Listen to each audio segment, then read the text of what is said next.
Welcome to Buckets, coming to you from the Tommy John Home Studios. My name's Matt Moore. I'm the senior NBA writer for the Action Network, joined by Brandon Kravitz.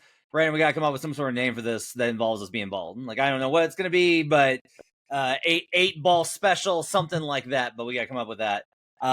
We are going to do best bets for Wednesday in the association. We'll give you best bets across the board on a wide range of things. I'll try and give you some guidance on things to watch out for with the NBA trade deadline as we record this about 36 hours away.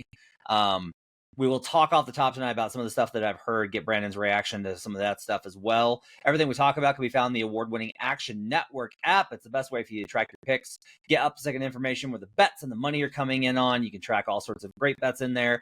Brandon Anderson got all his Super Bowl props loaded up, ready to go. Go ahead and follow him on there. You can catch Sean Kerner's stuff. If you're a pro subscriber, Chris Raybon, the works. Also check out youtube.com/the Action Network. Give us a like and subscribe. You hear that on a lot of podcasts, but just so you know, like, that stuff is hugely important for building what we're trying to do. So if you want more stuff, like if you want Buckets Live to come back, you need to go ahead and let us know that you support the show by being a subscriber over at youtube.com/the Action Network. Final bit of news is that tomorrow night on NBA.com, on NBA League Pass, for Cavaliers-Pistons, I'm on BetStream. It's me and our old friend and colleague, Brendan Glasheen, and Julian Edlow from DraftKings, and we're going to be breaking down all things from Cavs and Pistons. We'll talk about the trades and the impacts there. We'll do live bets that night. We'll react to whatever's going on, covering those things, live bets throughout the show. It's a really great program. So if you're watching League Pass, just flip on over to Cavaliers-Pistons and check out, just go to the streams app function, and you'll see the NBA bet stream. Check that out. It's a lot of fun. Okay. Off the top, I want to talk a little bit about Kevin Durant. This is as close as I can tell. This is what I've heard. The frustration continued to kind of mount with the inability to get Bradley Beal anywhere. They just can't find anywhere to move him. It's even if he waives the no trade clause, which he's not going to for most teams, just finding a team that's like, yeah, sounds great. Definitely want that much money on our books for this long. 100% sounds great. Oh, but you're going to give us draft picks. Oh, that's right. You sent all your draft picks to the Nets for Kevin Durant, and now Houston has them. Cool. So they can't do that, right? And that's, you're hearing today a ramping down of the Beal talk. There has been a noticeable shift where I kept being like, surely somebody's going to take Beal. Like, somebody. And it really does sound like they can't do it. The Kevin Durant stuff started about, let's see, it's the Luka trade happened on Saturday. Sunday is the first time that I heard the Kevin Durant stuff pop back up. Jake Fisher's been all over this over at Mark Stein Substack. You should go check those guys out. They are best of the best, premium reporters, slop expertise, just inside sources all over the place. But what I've kind of heard, the way it was pitched to me was that Durant wants to play with Butler, and if they get Butler, if they can figure out the Beal deal, then Durant will stay. But if he can't, then Durant is willing to move on. Now, Durant was talked about last year by Woj around Christmas as being like frustrated and all this stuff, and he shot all that down. He's consistently shot this stuff down, but it's KD, and like, he's moved a lot, and there's all these kind of things, and the Warriors are clearly interested. Stuff's picking up as we record this on Tuesday night, in regards to what's being at least rumored is some structure that involves Andrew Wiggins going to Miami, Jimmy Butler goes to Phoenix, and Kevin Durant goes back to the Warriors. That's a pretty clean 1-2-3. I don't know if the Heat are satisfied with that. Wiggins' contract is going to be up around the same time that they want to clean the books to go after somebody in the 26th summer. So that makes sense. But I would just say that there's like a lot of heat turning up. Now, I think there's a possibility that there's a plot twist in here, whether it's another team getting involved and sniping out Durant or this shifting in another direction. I just think a lot of things are kind of unstable, but it does seem like there is momentum towards that. Kravitz, do you have any what's like your reaction to the idea of KD going back to the Bay? I mean, at this point, he'd be on to team number 5. And I think that once you hit the 5th team, you've hit journeyman status. Obviously, Kevin Durant is far superior than anybody that we throw that tag around to. But it's just mind-blowing that he continues to find new places for this not to work. Him going back to the Bay is fun, but there's just so much competition in the NBA, in the West and in the East, of teams that are stocked not only with stars at the top, but with role players that can support them in the grind of a 7-game series. Love Steph, love KD. The drop off from those two to the next best player on your roster is still too steep a fall for me to look at this and get any illusions of grandeur. So it's better than what KD is living in now, I guess. But I don't really think it gets the Warriors very far. I'm not exactly racing to the book to go bet a Warriors future if Kevin Durant lands back in the Bay. It's just, it would be fun, a little nostalgic, if it's even far enough away from the last time these two played together to account for that. But I really don't think it moves the needle very much. It's crazy, but it's also just like, look, this is not 2017 Kevin Durant. This is not 2017 Stephen Curry. You know, but like we're talking about 35-year-olds here, and they are just not quite the guys that they used to be. They're still and that real roster, good. the Warriors roster isn't what it was back then. They were loaded everywhere. That's not the case. This is right now. The Warriors are a shell of what they used to be, and with Durant, they'd be a better shell. That's pretty much it. It's really, there's been some conversation about the idea of Draymond getting moved. There's some reports that like the Suns really covet Draymond as a potential addition. Like, good God, Draymond and Jimmy Butler. I don't know. Again, this is where does that get you?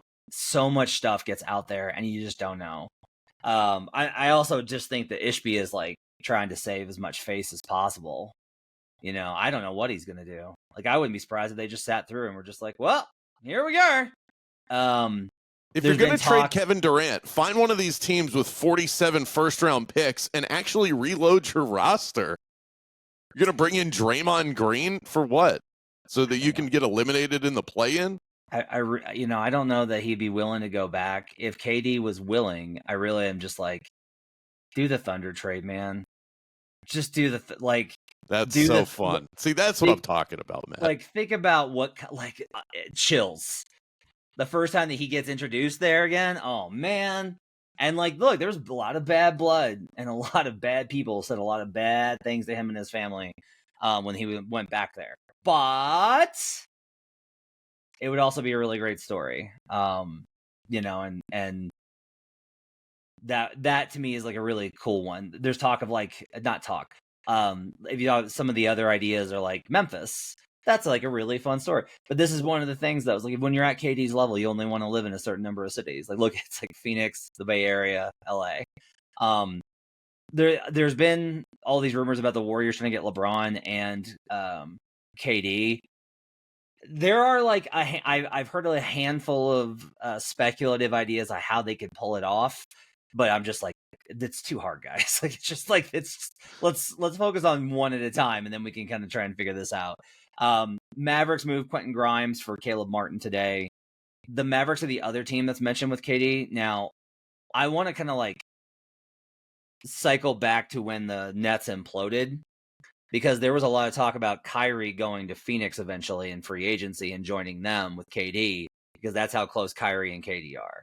So that also would not surprise me. Again, I don't know what that looks like. Is it like Klay Thompson, I guess? Like Klay Thompson in pieces go to the Suns for...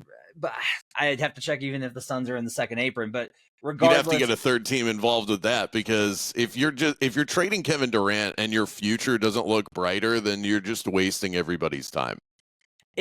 One thing I will say is that it does feel like over the past, since the Luka Doncic trade, a bunch of stuff has opened up, because it's contagious, where now everybody's like, well, yes, they're going to do that. Let's get bold. Let's try something wild. And you're 100% right. I was thinking about this. It's like it's a loose analogy, but work with me here. It's like seeing the average Joe at the bar go up to the most beautiful woman at the bar, and that you would never even dream of going up to, but he did it and it worked, and they're in a what seems like a lively conversation, and you go, screw it, I can do it too. That's what this feels like with Luka Doncic getting traded. There are GMs that would never even dream to pick up the phone and say, hey, Milwaukee, what about Giannis? That are like, screw it. Pelinka did it. I would think that it works like that. Contagious was the perfect way to put it, and then I decided to throw that wonky analogy into it. No, I think it works though, right? It's like, why not take a shot? Shoot or shoot. Yeah, you miss all the shots you don't take.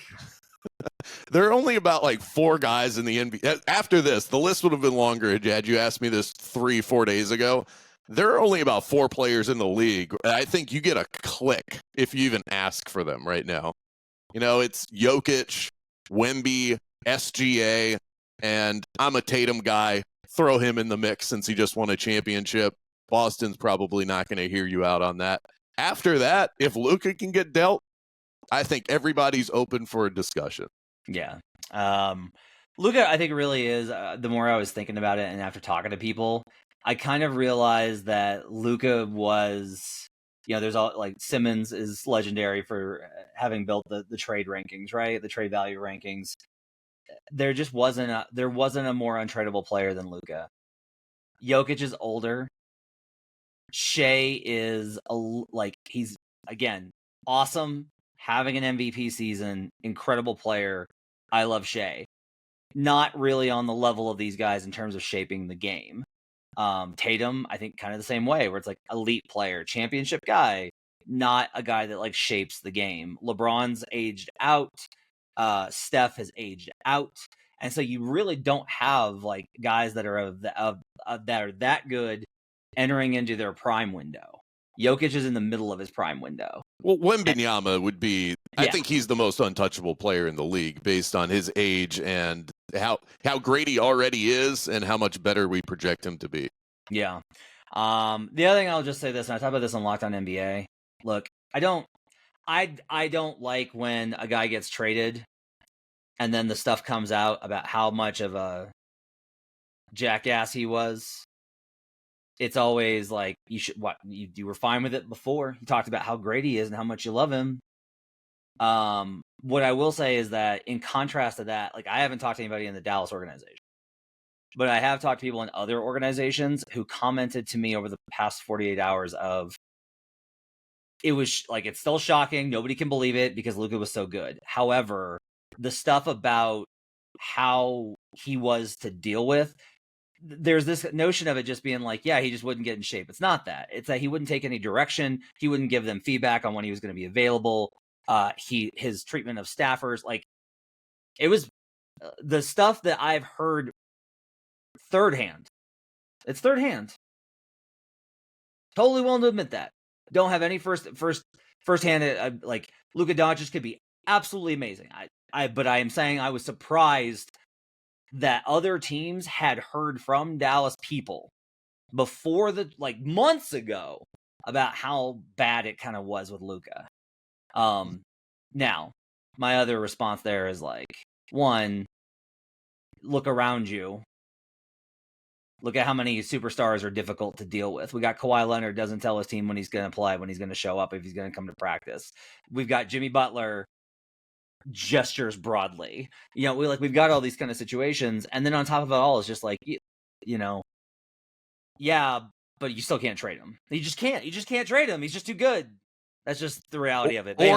Or if you do, and I love Anthony Davis when he plays, he plays like an MVP candidate, but he is 31 years old and he is often injured. And if you're going to trade, everybody is tradable. That's kind of to go back to the original point. All of a sudden, okay, detonates the list. Let's have conversations. But you should be able to reach your hand into the heart of another organization and rip out their soul if you give them Luka Doncic. And that's just not what happened to the Lakers. It was cloak and dagger, and Rob Pelinka got off so easy as far as keeping the future of the LA Lakers intact. I just can't believe they got away with it in that way. It's the trade is just simply moving off of Luka is insane in a vacuum. The fact that you did not completely destroy the future of another franchise in getting him, that's the problem that I have with the whole thing. I will run down like a list of names of players that I've heard stuff about in the last 24 hours. So Kevin Durant, we'll go ahead and go there. Jonas Valanciunas, there's some talk of him going with Nurkic. I've also heard that Atlanta's talking to them about a possible swap with Capella, which to me is the most sure trade ever, but okay. Trading just to trade. Yeah, the Hornets have Bridges, their Martin twin, and Micic, who I don't think is good, but he's available as well. Larry Nance Jr. is a very popular name. There's like 5 teams I've heard they're interested in acquiring Larry Nance Jr. Day'Ron Sharpe continues to be a big name for teams from the Nets. Everybody's calling about Denny Avdia, and I just have zero. I do not think he's available. Portland, I will say, is like, we'll talk about kind of going down the slate of the teams and who's available and who might be out because of a trade.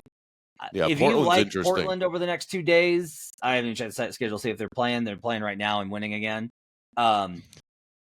Don't back off if you like Portland on a side because you're worried about trade stuff, because literally everyone I talk to is just infuriated with Portland because they've basically called and had conversations, but they can't get from Portland what they want for any of these guys. None of the conversations go anywhere. They're willing to hear out offers, but they won't get any feedback. So it's like there's a possibility nobody gets moved from Portland, which, by the way, I'm like, what are you guys doing? I understand it's fun to win. Please stop. Yeah, Denny Avdia is interesting because he's been playing so well lately, and you can make the argument that he is sort of the source of all of this. Mm-hmm. You know, the catalyst for they've been so good for the last couple of weeks now. They've gotten some life out of DeAndre Ayton. It looks like Robert Williams would be the one that's most likely to be dealt, and they kind of have a logjam there. When they drafted Donovan Clingan, you figured somebody was going to move. Everybody assumed it was Ayton, but Williams would make sense too. Anthony Simons, you see his name on the trade, the rumor, whatever rumor mill you look at, his name's going to be out there. So between him and Shadon Sharpe, they can move off of one of those scoring pieces in a big and still be fine with the way they're playing right now with guys like Scoot and Avdia as part of that core. So I think that they can make trades and they can kind of serve both masters here if they wanted to. Yabusele, Kevon Looney, Simone Fontecchio, Tim Hardaway Jr., Gary Payton II, notably, and all of the Bucks. All of them. Everybody except Giannis and Dame. Like, everybody else you can trade for. All right, let's get some best bets for the Wednesday slate in the association. We'll kind of run down any sort of concern areas there. Let's go around the horn. We'll list them out, and then we will break them down. What do you got for me on Wednesday, Brandon? By the way, before I get to that, I thought of a couple of names for our bald episode. Like round ball baldness or no hair flare were the two that I came up with. Okay, we'll throw them in the workshop. We'll see if we can come up with something good. Give me your best bets for Wednesday. I'm going to go with the Cavs -5 against the Detroit Pistons, and I like Zachary Reese-Shea, the Rook, for over 11.5 points at -120. All right, I'm going to take Pistons team total under in that game. I'll also be with you on the Cavs -5, so we'll build a same game parlay out of that. I am also going to do Oklahoma City -12.5 and the Denver Nuggets -10. And that's it for now. I'll have more in the Action Network app. I do, before we get into the cap, want to let you know, if you're listening to the show, you probably like betting as much as I do. When it comes to betting, there's 2 things that you're always trying to do. You want to make it easier and you want to make it profitable, right? That's why we partner with Edge Boost, the financial platform. It pays you cash back to wager. Edge Boost is an online bank account that pays you for every deposit, because with Edge Boost Visa debit card, you get up to 0.5% back on all your sportsbook, daily fantasy site, and casino transactions. It's built for bettors. It is a debit card for bettors. Free money back in your pocket just for doing what you're already doing. It's a no-brainer. This isn't a credit card gimmick. Okay, this isn't one of those type of deals. It is a way for you to process your transactions without having to deal with all the headaches that happen when you're doing either sportsbook transactions or casino transactions. Because how many times have you gone to a casino, gotten out cash, done an advance, and then gotten some sort of notification from your bank, hey, what's going on? Because they're always looking for these types of things, and you got to be worried about those things. You're worried about how it's going to go with your transactions and withdrawals going to your main account from these various books. None of that happens when you're working with Edge Boost. If you ever try a casino transaction, have it flagged because they thought it was suspicious or been given the runaround when trying to fund a sportsbook account online, the Edge Boost debit card is the perfect tool. There's no catch. There's no hidden fees. There's no minimum balance requirements. None of that. I've tried it. I've done it. I have an account. That's where my money is now going through for funding all of my accounts at the various books and getting the money back out when we hit on Dalton Connect at 200-1 to win Rookie of the Year. That's where that money is going. Make your betting life easier. It starts with a $250,000 daily limit, and it will never be declined for gambling activity. And that's why you're going to be happy if you open an account. Make your betting life easier and stop leaving money on the table. Visit edgeboost.bet to learn more. That's edgeboost.bet, and use the promo code BUCKETS to start at tier 2 for faster bank deposits and more cash back. All right, let's talk about this Cavs game. So the Cavs take the loss to the Celtics on Tuesday night. You know, I spent 2 months really basically being like, the Celtics have weaknesses. Like, the Celtics are a vulnerable team. They're not as good as they were last year. It's not just coasting. There are problems under the hood, and a team can catch them. And I stand by all of that analysis. I still don't think that they were coasting. I still think this team is vulnerable. Their interior defense remains disastrous. But the problem is the Cleveland Cavaliers are 4th this season in opponent three-point percentage in terms of distribution, like 3-point attempts, basically. What's their rate of getting threes up? The Cavs are great at it. And the Celtics got up 50 again in this one. And I've been talking about this. They can't stop Boston from getting up threes. The only teams that I've seen able to do it are the Oklahoma City Thunder, the Milwaukee Bucks, and the Orlando Magic. And sadly, the Cavs can score with them, but they can't contain their 3-point attempts. The Magic can contain their 3-point attempts, but they can't score with them. And it's really frustrating because I'm just like, there's an opportunity here. But I am like continuing the path of looking at Celtics versus X matchups for the finals. But in this game, Cavaliers on back-to-back. The last time that the Cavaliers faced the Celtics, they got the win. And then that was when they flipped it around. The next night were versus the Raptors. And it was like such an easy spot to back the Raptors. It was such an easy one because it's a letdown spot. I'm not sure if this is the same thing with the Pistons here, but the number is also really low at 5.5, and I cannot get anywhere near this number as far as a power rating, Brandon. So I'm curious to know what's your cap on why you like the Cavs minus 5.5. Yeah, the really simple answer is that the Cavs are just a lot better than the Pistons, who I think are leveling off a little bit. But, of course, there's more to it than that. The Cavs own this series. They've won 11 in a row against the Detroit Pistons, and stylistically it makes sense. Detroit wants to outwork you. They want to out-rebound you. They want to get out and score on the break, all things that are very difficult against the Cleveland Cavaliers, especially, as you just mentioned, after a loss to the Boston Celtics. With the spotlight on them. So this is a perfect opportunity for them to go, oh, we feel so comfortable facing the Detroit Pistons. We've won the last 11 against this team. Let's get right real quick. And to help matters, the Cavs are 8-2 on the second night of a back-to-back this season, winning by an average of 15 points per game in those 8 wins of their 10 back-to-back spots. The Pistons also at home have not been a great cover, just 43% against the spread at the Pizza Palace. So we're going to go with the Cavs minus 5. I like it. I like the Pistons team total under here. I don't like the way the Pistons match up kind of with the Cavaliers. They've got so much size and aggression. You'll want to wait to make sure the Cavs are playing everybody. Wait for that injury report. Make sure that you're going to get everybody, because I'll still probably like Cavs depending on if they sit anybody. Unless they're sitting the big 4, I'm still probably going to like Cleveland in this one. Notably for me in this is that after you play the Hawks, your offense kind of goes way, way, way, way down.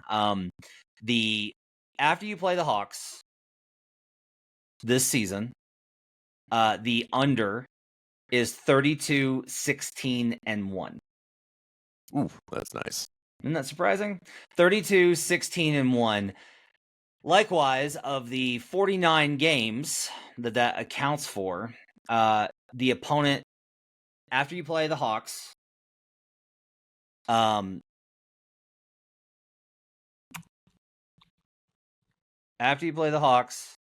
those 49 games, in 28 of the 49, the opponent has gone under their team total. So this to me is like a real easy one where like the Cavs may bounce back and everybody makes a lot of shots and they get their frustrations out after losing to Boston by smacking this Pistons team. Even if they don't, I think it's much more of a grind for Detroit. Detroit's offense, like the reality is kind of that Detroit's punching a little bit above its weight. And I say that as somebody that is like, if they win this game, I cash the last of my remaining bets on the Detroit Pistons. I had them over 22.5, over 24.5, and over 25.5. This is the last one for me. I'm going to have all that good money to waste putting money on the Boston Celtics apparently to win the Eastern Conference here already in February because the Pistons have been so much better than I thought they would be. But they're punching above their weight, and a lot of the underlying metrics indicate that both offensively and defensively, they're not at the class that they've kind of gotten to here with their record at 500. So I'm with Brandon. I like the Cavs in this matchup. We'll go with that plus the Pistons team total under for a same game parlay here on Buckets. And hopefully those guys play. I think this is a really tough slate. Tomorrow is also going to be a tough slate because there are going to be guys that don't play because they're getting traded. There are going to be guys that don't play because they might get traded. We've seen teams that are switching itineraries for flight schedules because they don't want to get caught trading a player while they're on a team flight. So It makes it really tough in this world. Those are the kind of spots I'm trying to avoid unless it's something like what I think you'll get to with a couple of double-digit spreads where you say, I just want to be on the side with the good team that isn't moving anybody. If anything, they're going to bring guys in. Yeah, and let's talk about that real quick before we get to Ricochet and your prop on this. So, Bucks guys could be gone. So, let's say that they don't do anything dramatic. Portis and Connaughton could be out, and then the bench is kind of compromised, right? So, like, be aware of that. Cavs and Pistons, I'm not expecting anything. Pistons have, like, made a couple of calls, but I'm just not expecting Detroit to do anything tomorrow. Hawks, we'll talk about the Ricochet thing, but I will say that, like, the Ricochet can only get better in this spot. Like, the only trade maneuvers that could happen here are ones where Ricochet gets more shots tomorrow. So that I think is notable. Spurs might do something else. I wouldn't be necessarily shocked by that. I don't think they're done. So that one be a little bit careful of. Wizards, Nets. Wizards are likely to do something, but I don't know that there's any way for you to really impact the power rating on them. So I don't know what you're going to do. Nets, yeah, like Cam Johnson could get moved. Daron Sharp could get moved. Nick Claxton could get moved. I lean real heavily towards the Nets here in this spot, but I'm going to stay away precisely because Brooklyn's incentivized to go ahead and maybe skip out there. Do you have a general strategy, by the way, for when two tanking teams play each other? Because that is always an avoid for me. I can bet on a tanking team in the right spot against somebody else where they're double-digit underdogs. When these two teams like this play against each other, especially this time of year, but even I think once you get close to the All-Star break, once you get close to the trade deadline, and then when things get really squirrely after that, it's just really tough to find any sort of confidence in betting either side. So the angle here is the Wizards are 46% to the over, so 54% to the under this season on the road. The Nets at home are 63.6% to the under at home. So you got two tanking teams that don't want to win. But my problem is that this number is 217.5. I make this number this is one where I'm embarrassed of the model. I'm not even going to say what I make this number, but it's high. And so, like, I really want to be on the over, but the trends definitely tell me that I should stay away from it. So I'm not going to bet it. But that to me would be kind of be the angle here, is just like, look, if you got two tanking teams, it's probably going to be pretty ugly. And while those can turn into track meets, these aren't two track meet teams either. Yeah, and sometimes track meets just mean more bricks, so that's not always a good thing. Heat Sixers, both those teams could make deals. I would be very cautious about that one. Grizzlies Raptors, I think you're probably safe there. I don't think Memphis has got anything necessarily cooking. I haven't heard anything substantive. If they do, it's going to be a minor bench move. They've wanted Daron Sharp forever. That would be something that I would look out for. Toronto's interesting. Yeah. I would say that if you're going to lean one way or the other, if you like Memphis, you're probably okay. If you like Toronto here, be real careful, because Toronto has been sniffing around everything. They've been like, yeah, we'll help you do your three-way deal. We're happy just to take on the assets. They've been like, hey, what if we traded for Brandon Ingram? And Mark Stein reported on that they've called New Orleans. There's like a lot on the table for Toronto, so they're one that I would be a little bit nervous about. If you like Memphis, you're good. I don't think Memphis does anything. Or can do anything. Bulls, Wolves, no. Stay away. Don't go near that game. No. Like, a report popped up tonight that the Bulls are considering looking at trading Kobe White. Ayo Dosunmu could get moved. Lonzo Ball could get traded. Well, I heard that they've only gotten seconds for him. They're projecting today that they're going to keep him. Vooch. That Vooch, I think, is the Warriors' like fallback plan. If they can't get Kevin Durant and they can't get Jimmy Butler and they can't get any of these other guys, all right, let's just go trade for Nikola Vucevic. Suns and Thunder, we'll talk about them in that game in a second. Warriors Jazz, same kind of deal. Don't get involved there. That's not one that you want to mess with, because even though the Jazz don't really have anything, like Golden State, you've no idea. Now, look, if you're like, I kind of like the Jazz here, all right, if you like the Jazz, you can go for it. Like, I actually kind of have a model edge on Utah here. But this will only head in Utah's direction, because Golden State is making so much noise tonight about possible trade situations. Pelicans-Nuggets, unlikely. I will say that, like, GM of the Pelicans is with the team currently. He was in Denver the other night. So, like, have those conversations. But I do not expect anything from Denver. Everything I've heard is it's all quiet. Michael Malone came out the other night and said, we're not trading Michael Porter Jr. MPJ said he's been kind of informed they're not looking to trade him.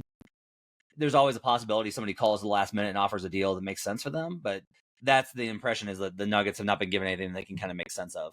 And then Magic Kings, probably pretty stable. I think Orlando should be a little bit more aggressive than they are, but I haven't heard anything. So that one I would probably also think is probably okay. Let's talk about Zachary Risachet, who we have one of our 7,000 Future Jays best bets for Rookie of the Year on, as we bet half the field at this point at long numbers. Why do you like Risachet to go over tomorrow night, taking on the San Antonio Spurs? Yeah, it's the battle for France, so I like that. Wemby versus Risachet. I would imagine that they both have big games. Wemby did drop 40 in the first meeting this season, but he's got a new teammate to integrate. De'Aaron Fox should be playing tonight. So I want to look the way of the overlooked Frenchman. Risachet is hot. He's gone over his opening line in 4 straight in 6 of his last 8 games, 17, 17, and 30 in his last 3. Also 0 turnovers in those 3 games, and he's shot 65% over those 3. This is all since he's gotten back from his adductor strain that slowed him down. He's just been a different player, and he should continue to get opportunities. Jalen Johnson is unfortunately out for the season, and like you said, they could end up moving more big men. That means more touches for Risachet. No reason for him not to continue to go off here. And the number, I just don't think that they've adjusted it yet. This number should probably be closer to 14.5. I love that you're getting it at 11.5. I like this too. Like I said, there's a good possibility that minutes open up for him.